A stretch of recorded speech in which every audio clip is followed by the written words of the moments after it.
안녕하세요. 김지향입니다. 어, 너무 오랜만에 찾아왔죠? 죄송해요. 변명의 여지가 없습니다. 근데 유튜브는 되게 어렵더라고요. 잘해야 될 것 같고, 뭔가 멋져야 할 것 같고, 그런 강박에 저도 좀 시달렸나 봐요. 그래서, 죄송합니다. 네. 그래서 늦었어요. 어, 앞으로는 기다리시지 않도록 조금 더 힘을 내보겠습니다. 오늘은 사연을 들고 왔는데요. 제가 제 채널과 이제 SNS 계정을 통해서 사연을 받았어요.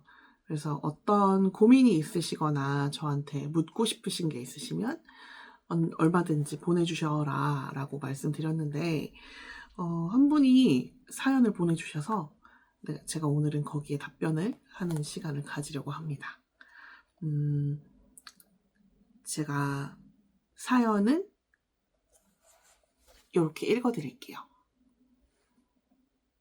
안녕하세요, 김지향 유튜버님. 콘텐츠를 통해 이렇게 저의 이야기를 전할 수 있게 되어 몹시 기쁩니다. 이 이야기가 컨택이 될지는 모르겠지만 그저 메일을 보낼 수 있다는 것만으로도 충분합니다. 저는 저의 자존감에 뒤따르는 체형, 얼굴에 대하여 사연을 보내려고 합니다. 외모와 체형을 돌아보게 된 건 수능이 끝났을 때입니다. 길고 긴 입시로 인해 몸도 마음도 망가져서 안 아픈 곳이 없었고, 꾸준히 병원 치료를 받으면서 거울 속에 자기 자신을 들여다볼 용기마저 사라진 상태였습니다. 그때 제가 선택한 건 운동이었습니다. 그 당시 건강해지자라는 목표 하나로 달려갔습니다. 혼자 운동하는 것이 아니라 헬스장 PT를 선택한 저는 수강료를 보고 매우 당황했습니다. 아실 수도 있지만 PT는 1회를 보았을 때는 큰 가격이 아니라 장기간으로 끊게 될 경우 많은 비용이 발생하는 경우가 다수입니다. 혼자서 운동할 자신이 없던 저는 건강해지는 것마저 돈이 드는구나 착잡했습니다. 하지만 포기하지 않고 어떻게든 있는 돈 없는 돈으로 PT를 다니며 그렇게 20대를 시작했습니다. 그 후 몸무게가 2번에서 3번 가까이 바뀌었고 체형 또한 달라지는 걸 보고 어느새 저는 목표가 바뀌었습니다. 건강해지자가 아니라 남의 눈에 건강해 보였으면 좋겠다. 그건 어떻게 보면 타인의 시선을 의식하기 시작했다는 뜻이기도 했습니다. 때때로 플러스 사이즈의 체형을 가진 사람을 마주하거나 보게 될 때면 나는 아니니까 라는 생각이 오만하게 들었습니다. 이제 생각하면 부끄럽습니다. 제가 마주했던 그 상대들은 잘못한 것이 없습니다. 그저 제가 편견에 사로잡혀 스스로 타인의 시선에 묶인 걸 자각하지 못했을 뿐입니다. 옷 사이즈가 점점 줄어드는 걸 보며 만족스러웠고 거울 속에 자신을 보는 게 자연스러워졌습니다. 그러다 대학교 근처로 자취를 하고 알바를 시작하고 전공을 살려 일을 하고 더 나아가 연애를 하면서 어느새 10대의 끝자락의 몸으로 돌아와 버린 자신을 발견했습니다. 더 나아가 그때보다 더 다치고 아픈 몸과 마음을 마주했습니다. 새해가 찾아오고 최근에 들어서야 저는 또다시 그때처럼 다시 시작점으로 돌아갔습니다. 건강을 생각하자. 남의 눈에 건강한 것이 아니라 정말로 몸도 마음도 건강해졌으면 좋겠다. 그런 마음으로 필라테스를 한 달만 다녀보기로 했습니다. 그리고 적극적으로 PT나 수영 등 다른 곳을 둘러보기 시작했습니다. 누구도 가르쳐주지 않고 나 자신이 찾아 배워야 한다는 것을 다시금 깨달았습니다. 저는 여러 곳을 찾아보면서 꼭 비싼 PT나 다이어트가 아니더라도 저렴한 가격으로 운영하는 공공시설이나 혼자 운동하는 것, 산책, 집밥을 해먹기, 자주 움직이기, 창문 환기하기, 기상하면 눕지 않기 등 사소한 것으로부터 건강해지는 법을 찾을 수 있었습니다. 현재까지 만나고 있는 연인은 늘 저에게 말해줍니다. 나는 너의 얼굴이나 체형을 보고 만나는 게 아니야. 여전히 거울 보는 게 두려울 수 있겠지만 노력해보자. 같이 해보자. 이젠 그 말이 머리가 아니라 마음에도 와닿는다는 걸 최근에 느꼈습니다. 최근에 김지향님의 SNS를 보며 그리고 66100 사이트를 보면서 그저 순수하게 이 옷 예쁘다, 사이즈 넉넉하겠다 라고 생각하는 저 자신을 보고 많이 놀랐습니다. 하지만 여전히 저는 때때로 두렵습니다. 이 마음가짐을 잃지 않을까, 또다시 타인의 시선을 두려워하게 될까, 내 옷 사이즈, 내 얼굴, 거울 속의 나를 온전히 마주했을 때 똑바로 바라볼 수 없게 될까. 오늘 저는 자취방에 유일하게 있는 거울 3개 중 하나를 커튼으로 가렸습니다. 언젠가 나머지 2개도 가려버리게 될까봐 조금은, 아니 사실은 아주 많이 무섭기도 합니다. 제 사연은 여기까지입니다. 그저 한탄과 어두운 이야기만 전해드린 건 아닐지 조심스럽습니다. 지향님께서는 어떻게 자신을 마주하시는지, 지향님께서 생각하시는 자존감, 그 뒤에 따르는 체형과 얼굴 같은 것들을 어떻게 생각하시는지 궁금합니다. 긴 글 읽어주셔서 감사합니다. 새해 복 많이 받으시길, 늘 건강하고 행복하시길. 사연자 드림. 짠!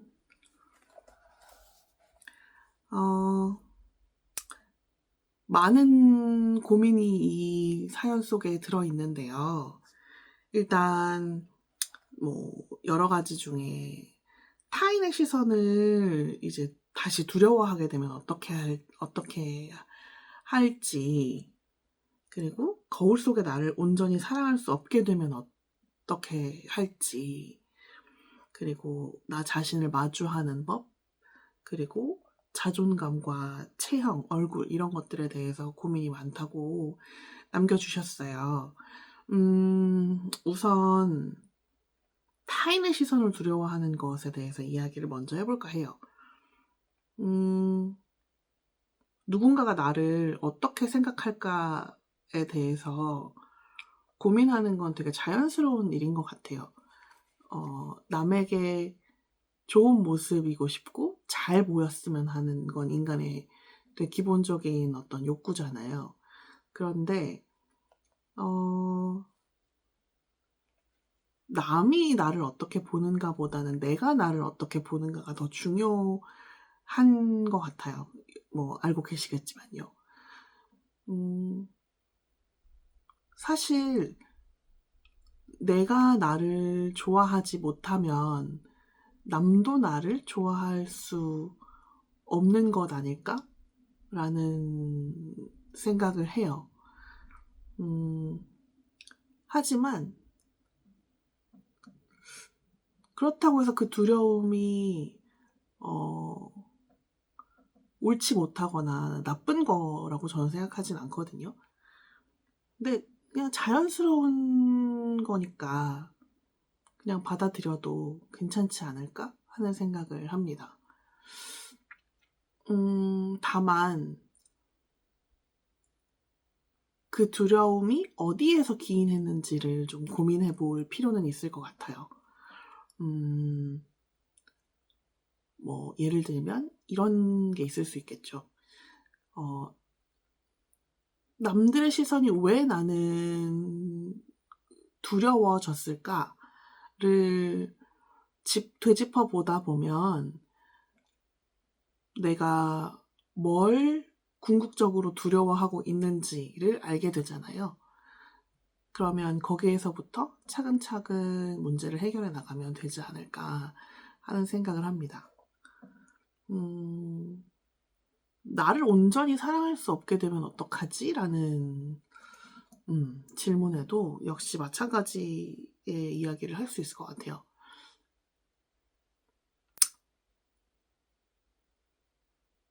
괜찮아요. 내가 어떻게 나를 늘 좋아할 수 있겠어요. 남도 나도 늘 엄청나게 사랑하고 늘 좋은 컨디션이고 그러면 좋겠지만 사실 그럴 수는 없잖아요. 저는 그렇게 생각해요. 그래서 그냥 그런 두려움과 걱정들이 자연스러운 거니 그냥 내가 그런 걸 두려워하고 있구나 라고 그냥 인지하기만 해도 자연스럽게 그 감정이 어느 순간 흘러가지 않을까? 라는 생각을 합니다. 그리고 나 자신을 마주하는 법에 대해서 물어보셨어요.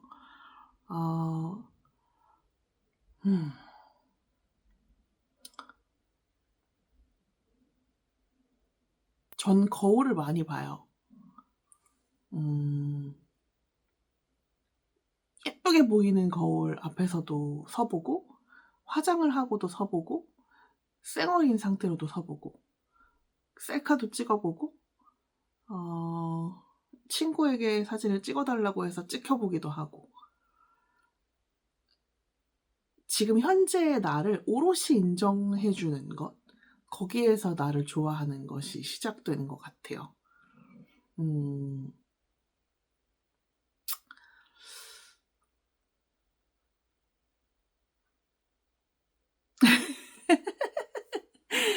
안녕. 인사해. 호랑이 갑자기 등장했네요. 네. 아, 저기 선생님 이렇게 네. 엉덩이는 좀 내려주시고요. 네. 여러분도 아시겠지만 시간이 지나고 나서 옛날 사진을 보면 이때 나 너무 예뻤었네. 혹은 이때 너무 풋풋했었네. 아니면 이때 나 좀 괜찮았네.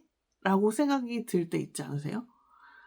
근데 지금의 내 모습도 내가 지금 만족스럽지 못하지만 시간이 지나고 어느 순간 들춰보면 괜찮은 나였네? 나만 몰랐네? 라고 생각할 수도 있게 된다는 거죠. 그래서 저는 지금에 집중해주는 것, 그게 되게 중요하다고 생각해요. 내가 어떤 모습이든지 지금의 내가 가장 최고의 상태, 최선의 상태라는 것. 그리고 그것에 부끄러워할 필요 없다는 것. 어떻게 사람이 늘 100점짜리일 수 있겠어요. 그런데 그 순간만큼은 그 점수가 나의 가장 최고 점수인 거죠. 그날에, 그 순간에, 그 시기에. 그러니까 나를 100점부터 쭉 등수 매겨놓고 나는 오늘은 50점밖에 안 되는데 그럼 나는 사랑받을 가치가 없어. 이렇게 생각하기보다는 오늘은 50점만큼 사랑받을 가치 있는 나 라고 생각해보면 어떨까 해요. 그리고 제가 되게 좋아하는 말인데요. 겨울이라고 해서 계절이 아닌 건 아니잖아요. 겨울이 메마르고 황폐하고 춥지만 그건 나름의 계절로서의 가치가 있고 계절의 아름다움이 있잖아요. 그런 것처럼 여러분도 지금의 내가 마음에 들지 않거나 힘든 시간을 보내고 계시다면 내가 지금 겨울을 지나고 있구나, 혹은 뜨거운 여름을 지나고 있구나, 아니면 따가운 햇살과 바람 그리고 일교차를 견디는 가을을 지나고 있거나, 아니면 알러지의 계절 봄을 지나고 있다. 그래서 이렇게 콧물이 나고 눈물이 나는 거 아닐까라고 생각해 보는 건 어떨까요? 모두에게 겨울이 다 나쁘다고 느껴지는 계절일 수는 없을 테니까요. 어쨌든. 그러니까 어떤 계절을 지나더라도 그냥 나는 지금 그 계절을 지나고 있다. 그리고 언젠가는 내가 더 좋아하는 계절이 올 거다. 당연히 오잖아요, 계절이. 그런 것처럼. 그렇게 생각하면 좋을 것 같아요.